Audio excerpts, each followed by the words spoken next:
इस वीडियो में मैं कुछ ऐसे कारण बताने जा रहा हूँ कि जिन्हें अगर आप फॉलो करते हैं तो आप स्टडी में टॉपर बन सकते हैं और एक बेस्ट स्टूडेंट कहला सकते हैं। दोस्तों, ज़्यादातर स्टूडेंट्स में देखा गया है कि वो 3-4 दिन पढ़ते हैं, लगातार पढ़ते हैं और बहुत अच्छा पढ़ते हैं, लेकिन फिर बीच में 7-8 दिन का गैप दे देते हैं और वो गैप ही पिछली सारी पढ़ाई आपके दिमाग से निकाल देता है। इसका अर्थ ये होता है कि आप रेगुलर पढ़ें, चाहे 1 घंटा ही पढ़ें लेकिन रेगुलर पढ़ें। रोज पढ़ने का अपना रूटीन बनाएं। दूसरी बात यह है कि अच्छी पढ़ाई करने के चक्कर में ज़्यादातर स्टूडेंट पढ़ने में लगे रहते हैं, लेकिन फिर भी उनके हाथ सफलता नहीं लगती, क्योंकि सिर्फ मेहनत करने से कुछ नहीं होता। ये भी पता होना चाहिए कि कहाँ मेहनत करनी है, कितनी मेहनत करनी है, किस गति से, किस अनुपात से मेहनत करनी है।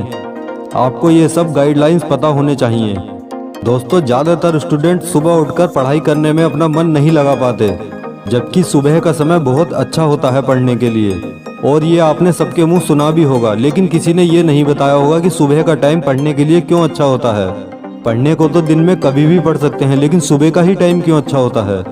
सुबह में ऐसा क्या है? सुबह के टाइम पढ़ने में भी एक ज्ञान छुपा है। कहते हैं सुबह उठकर जो भी काम पहले किया जाता है वो काम कभी भी असफल नहीं होता, और जो सुबह का समय होता है वो होता है 4 से 6 बजे तक का। इस समय में अगर आप पढ़ते हैं तो सुबह सुबह आपका माइंड एकदम फ्रेश होता है और आप बहुत ही सटीक तरीके से अपनी स्टडी पर फोकस कर सकते हैं, और सुबह का पढ़ा हुआ हमेशा याद भी रहता है। और हर स्टूडेंट के लिए सबसे ज़रूरी बात, आपको NCERT पर सबसे ज़्यादा फोकस करना चाहिए। देखिए, NCERT बेसिक और मोस्ट इम्पोर्टेंट चीज़ है। अगर आपको टॉप करना है, जितने भी टॉपर हैं अगर आप उनका इंटरव्यू देखेंगे तो वो सबसे पहले यही बात बोलते हैं कि मैंने NCERT पूरी कवर करी थी।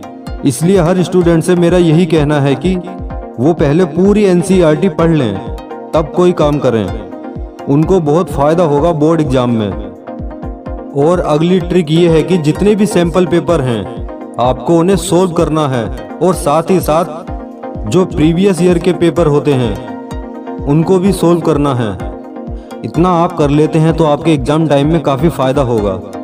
तो दोस्तों, ये जो भी बातें मैंने बताई हैं इन सबको फॉलो कर लेते हो तो मेरी राय में अगले टॉपर आप ही हैं। और जब आप आईना देखोगे तो आपको भी उसमें एक टॉपर दिखाई देगा।